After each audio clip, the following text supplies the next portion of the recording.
നമസ്കാരം, ഞാൻ doctor Nisha എസ്തരൻ. Nisha's education ഹബിന്റെ പുതിയൊരു എപ്പിസോഡിലേക്ക് ഏവർക്കും സ്വാഗതം.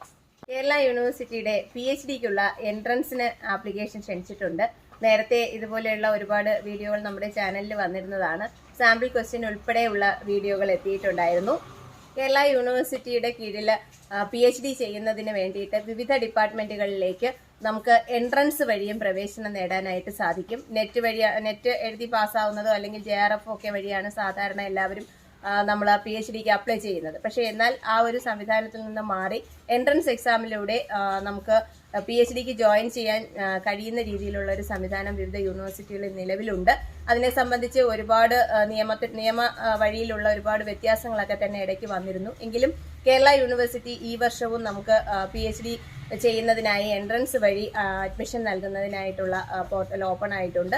ഓൺലൈനായിട്ട് നമുക്ക് അപ്ലൈ ചെയ്യാവുന്നതാണ്. എന്തൊക്കെയാണ് അതിൽ നമ്മൾ ഡീറ്റെയിൽഡ് ആയിട്ട് എന്തൊക്കെ ചെയ്യണം എന്നൊക്കെ ഉള്ളത് നമുക്ക് നോക്കാം. അതോടൊപ്പം തന്നെ പ്രധാനമായിട്ടുള്ളൊരു കാര്യം കൂടി ആദ്യമേ പറയട്ടെ. ഇത് PhDക്ക് ജോയിൻ ചെയ്യുന്നതിന് വേണ്ടിയിട്ടുള്ള എൻട്രൻസ് എക്സാം ആണ്. PhDയുടെ രജിസ്ട്രേഷൻ അല്ല. രജിസ്ട്രേഷൻ നമുക്ക് വേറൊരു പ്രൊസീജിയർ ആണ്. അപ്പോൾ എൻട്രൻസിന് വേണ്ടിയിട്ട് എന്താണ് ചെയ്യേണ്ടതെന്ന് നോക്കാം.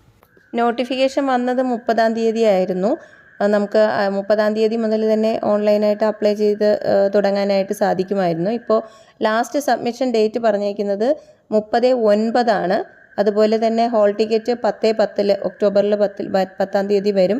അതുപോലെ എക്സാമിനേഷൻ എന്ന് പറയുന്നത് ഒക്ടോബർ 26-ാം തീയതി സാറ്റർഡേ ആയിരിക്കും എന്നാണ് ഇപ്പോൾ യൂണിവേഴ്സിറ്റിയിൽ നിന്ന് അറിയിച്ചിരിക്കുന്നത്.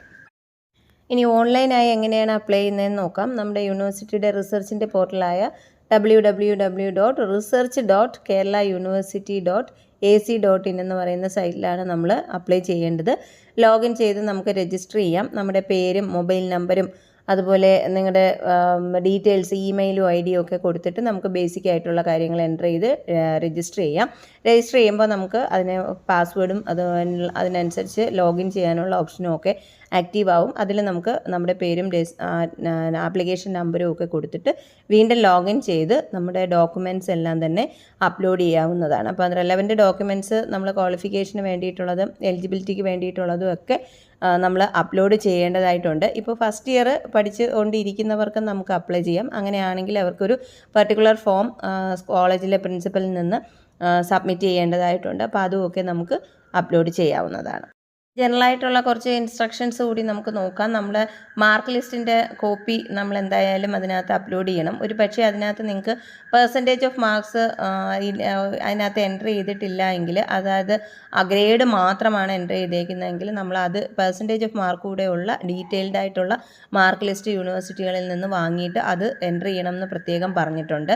അതുപോലെ other than university of Kerala ആണ് നമ്മുടെ ഡിഗ്രി MSc സർട്ടിഫിക്കറ്റ് എങ്കിൽ നമ്മൾ എലിജിബിലിറ്റി സർട്ടിഫിക്കറ്റ് മസ്റ്റായിട്ട് കേരള യൂണിവേഴ്സിറ്റിയിൽ നിന്ന് വാങ്ങി അത് അപ്ലോഡ് ചെയ്തിരിക്കണം.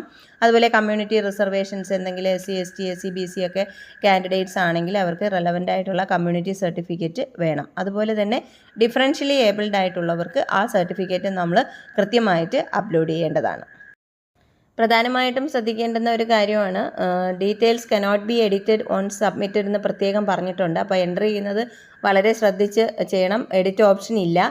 പിന്നെ 30-ാം തീയതി മുതൽ 30/8 മുതൽ 30/9 വരെയാണ് നമുക്ക് പോർട്ടലിൽ ഓൺലൈനായിട്ട് രജിസ്റ്റർ ചെയ്യാൻ കഴിയുന്നത്.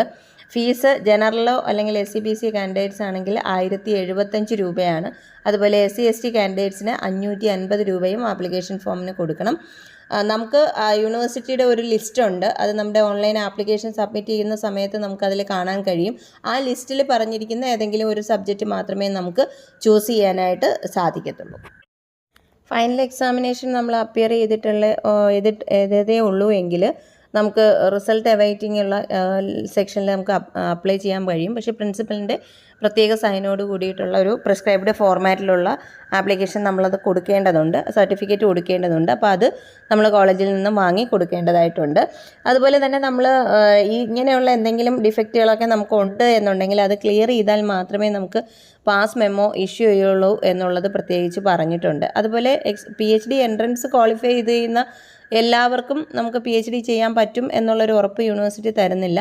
നമുക്ക് പ്രത്യേകിച്ച് രജിസ്ട്രേഷൻ സെപ്പറേറ്റ് ചെയ്താൽ മാത്രമേ നമുക്ക് വീണ്ടും PhD ചെയ്തു തുടങ്ങാനായിട്ട് സാധിക്കത്തുള്ളൂ. അതുപോലെ ഓഫ്ലൈൻ ആപ്ലിക്കേഷൻസ് സ്വീകരിക്കില്ല എന്ന് പ്രത്യേകം പറഞ്ഞിട്ടുണ്ട്. ആദ്യം പറഞ്ഞതുപോലെ തന്നെ ഇത് എൻട്രൻസ് മാത്രമാണ്. നമുക്ക് രജിസ്റ്റർ ചെയ്യണമെങ്കിൽ അതിന് ഒരുപാട് പ്രൊസീജിയർ ഉണ്ട്. നമ്മുടെ റിസർച്ച് പ്രപ്പോസൽ ഉൾപ്പെടെ വേണം നമ്മൾ യൂണിവേഴ്സിറ്റിയിലേക്ക് അപ്ലൈ ചെയ്യാനായിട്ട്. അതിന്റെ സമയമാവുന്നതിനനുസരിച്ച് വീഡിയോസ് നമ്മുടെ ചാനലിൽ എത്തും. ഏവർക്കും നിഷാസ് എഡ്യൂക്കേഷൻ ഹബിന്റെ ഓണാശംസകൾ.